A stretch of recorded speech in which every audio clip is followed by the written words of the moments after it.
जय श्री राम। अपने channel Hindu rituals के एक सब्सक्राइबर हैं सोहम एसार जी। संभवतः पहली बार उन्होंने कमेंट्स किया है कि उनके पिताजी की कल मृत्यु हो गई है, उनको सदगति कैसे प्राप्त हो, भगवान का धाम यानी कि वैकुंठ कैसे प्राप्त हो, ये मुझे बताइए। वो मेरा नंबर भी मांगे हैं। अब मान लिया मैं नंबर पर उत्तर देता तो फिर कोई प्रश्न होता, तो मेरी भी व्यस्तता रहती है, संतुष्ट कर पाना बड़ा कठिन था।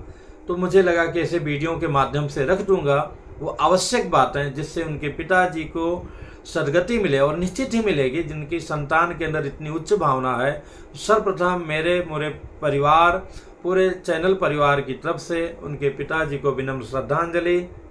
प्रभु उनको अपने निज धाम में स्थान प्रदान करें, चरणों में स्थान प्रदान करें। अब आती बात यह है कि कोई व्यक्ति अगर वयस्क होके गया है, विवाहित है तो विशेष रूप से, अथवा अविवाहित भी है, वयस्क है, जनेऊ वगैरह हुआ है, अथवा 12-14 साल से ऊपर है, तो उसका पूरा विधि विधान से त्रयोदशा पर्यंत यानी कि 13 पर्यंत कार्य करना चाहिए।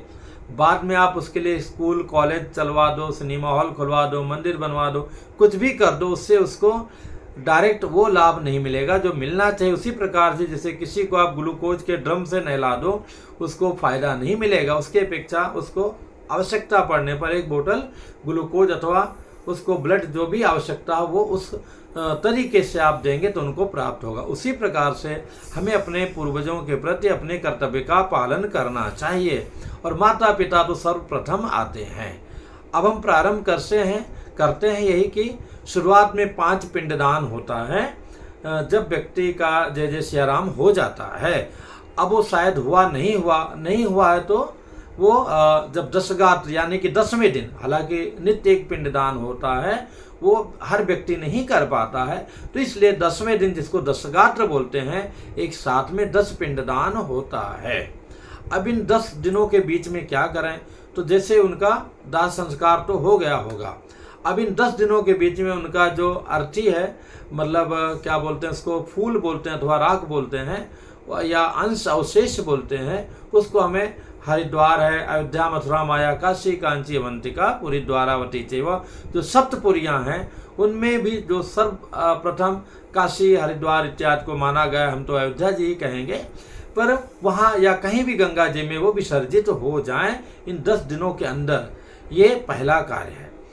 उससे भी पहला कार्य है कि एक पीपल के वृक्ष के नीचे अथवा कोई भी पवित्र पेड़ मिला तो वहाँ पे एक मटका बांधा जाता है, मटका में एक डोरी लगाया जाता है, और नीचे उसके कुशा, जिसको डर्व बोलते हैं, वो गाड़ दिया जाता है। एक बूंद पानी टपकता रहता है। तो जिसने अग्नि संस्कार किया, मतलब आग दिया है, वो व्यक्ति सुबह जाके उस मटका में जल भर देता है, और संध्या काल में पुनः स्नान करके जाके वहाँ पे उसके नीचे दिया जला करके आता है। क्योंकि ये माना गया है कि व्यक्ति उसमें वेटिंग में रहता है, प्रेत योनि में रहता है, और उसका मुख जो है सुई के नाक के बराबर होता है, इसलिए वो पानी की बूंद टपकता रहता है, और उसी पानी से उसकी प्यास बुझती है। तो ये हर एक व्यक्ति को करना चाहिए। कई जगह समस्या आई है तो मैं समझा बुझा के टेरिस के ऊपर भी लकड़ी का त्रिकोण बना करके, जैसे शिव जी के ऊपर रखा जाता है, ऐसे मटका लगवा दिया, नीचे एक मिट्टी के पात्र में कुशा गड़वा करके उसमें भी टपकता रहा है। अब क्या किया जाए आज के वातावरण में, तो इस प्रकार से 10 दिन तक ये चलेगा। इसके साथ में 2 दिन 3 दिनों के अंदर में गरुड़ पुराण का पाठ हमें अवश्य श्रवण करना चाहिए। वो भी संस्कृत का पाठ तो अवश्य सुनना चाहिए। अगला जो ब्राह्मण अगर वो संस्कृत के ज्ञाता नहीं है, उनका अभ्यास नहीं है, तो चलो हमने हिंदी में ही सुन लिया, और स्वयं अपने को धार्मिक पुस्तक पढ़ना नहीं है, छूना नहीं है 12 दिन तक, तो ऐसे में स्वयं के पढ़ने से कुछ नहीं होगा। किसी आचार्य पुरोहित को बुला करके, अथवा कोई आपका जीजा जी हैं, कोई वो हैं, बोल दें हम पढ़ देंगे, तो वो भी उचित नहीं होता है। आप एक जो आपके कुल पुरोहित हैं अथवा आचार्य हैं अथवा उसके जानकार, उनको बुला करके उनके द्वारा गरुड़ पुराण का पाठ हमें 10 दिनों के अंदर में श्रवण करना चाहिए। फिर 10वें दिन जो है, स्त्रियों के मरने पर 9वें दिन भी परंपरा में, या और पुरुषों में 10वें दिन भी दोनों का कर सकते हैं।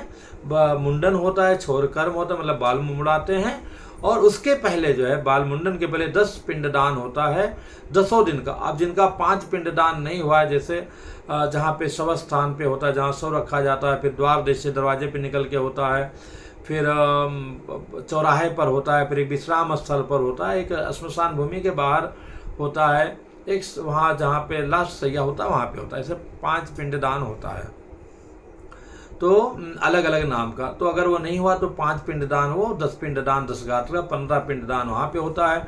फिर 11वें दिन जो है महापात्र 16 पिंडदान कराते हैं, जिसको मलिन खोड़सी बोलते हैं।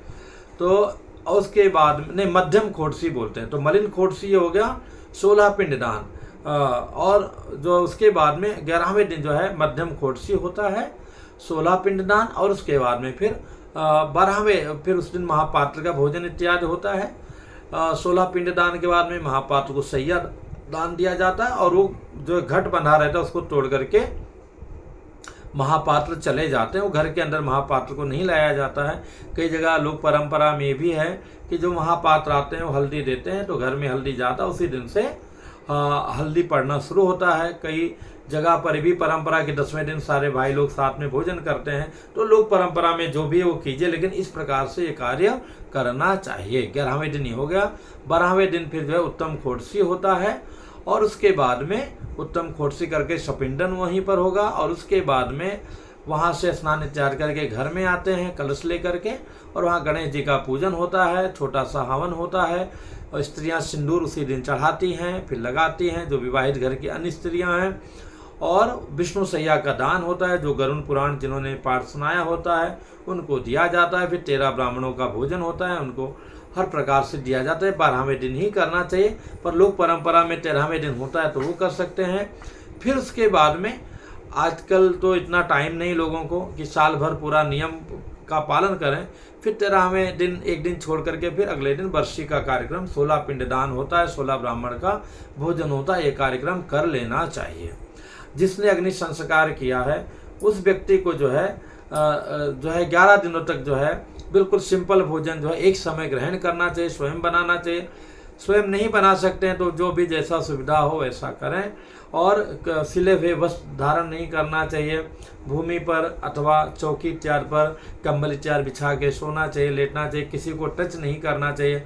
हर समय अपने साथ में चाकू रखना चाहिए, और जो है जूता चप्पल इत्यादि भी ग्रहण नहीं करना चाहिए। पर ठीक है, जो भी जैसा आप कर पाएँ, जितना निभा पाएँ, ये सब तो निभाना चाहिए। लेकिन उससे सबसे महत्वपूर्ण है किसी को टच ना करें, शुद्ध सात्विक भोजन ग्रहण करें, एक टाइम ग्रहण करें। और उसके बाद में जब महापात्र का भोजन हो जाता है फिर घर में परंपरा शुरू हो जाती है। कुटुंब के लोगों का देखा जाए तो 10वें दिन शुद्धि हो जाती है, पर उस परिवार का गोत्र का 10वें दिन में हो जाता है, और उस जो अग्नि संस्कार किया जाता है तो घर वालों का 12वें दिन जब गणेश पूजन हो जाता है उसके बाद में, या परंपरा में 13वें दिन भी कर सकते हैं। तो मोटा मोटा भैया ये कार्य करना बहुत ही उत्तम है। किसी व्यक्ति की अकाल मृत्यु हो गई हो, एक्सीडेंटल मृत्यु हो गई हो, तो उनको 11वें दिन जो है नारायण बलि करवाना चाहिए। अथवा 11वें दिन नहीं करा पाए, 13 दिन का कार्यक्रम करना है तो 12वें दिन भी कर सकते हैं, पर 11वें दिन नारायण बलि का भी प्रयोग कराना चाहिए। तो ये इस प्रकार से कोई भी अपने पूर्वज के लिए या अपने गए हुई आत्मा के कल्याण के लिए कार्य कर सकते हैं। बाकी आप अपने आचार्य पुरोहित को जो उसके योग्य हों। अभी मैंने एक वीडियो देखा है, कई लोग भेजते रहते हैं, अब उस पर बनाना अच्छा नहीं लगता है, निंदा करना। यहाँ एक बहुत बड़ा गणेश पंडाल लगा था मुंबई में, और थीम ये थी महाकाल भगवान का, महाकालेश्वर महाकाल का उज्जैन वाले, उनका थीम लगा था कि सुबह भस्म आरती होती है, उसमें आरती गाते हैं। वो जो पंडित जी को पकड़ के लाए थे उनको एक लाइन जो है ओम जय शिव ओंकारा नहीं आता था, और भी चीज़ें नहीं आती थी। तो इतना 50 लाख का आयोजन और एक योग्य ब्राह्मण को लेकर नहीं आना है, पता नहीं लोगों के दिमाग में क्या है। तो ये कार्य आप समाज को भले ही आप बिल्कुल गिने चुने लोगों को खिलाएं जो भी आपके दुख में जो है सहभागी बने हैं, लेकिन आप भले उसमें 2 ही आइटम रखें, लेकिन ये सब कार्य जो है विधिवत हमें करना चाहिए, और एक योग्य ब्राह्मण बुला करके जो उसका जान को कार्य हो उसके द्वारा संपन्न कराना चाहिए।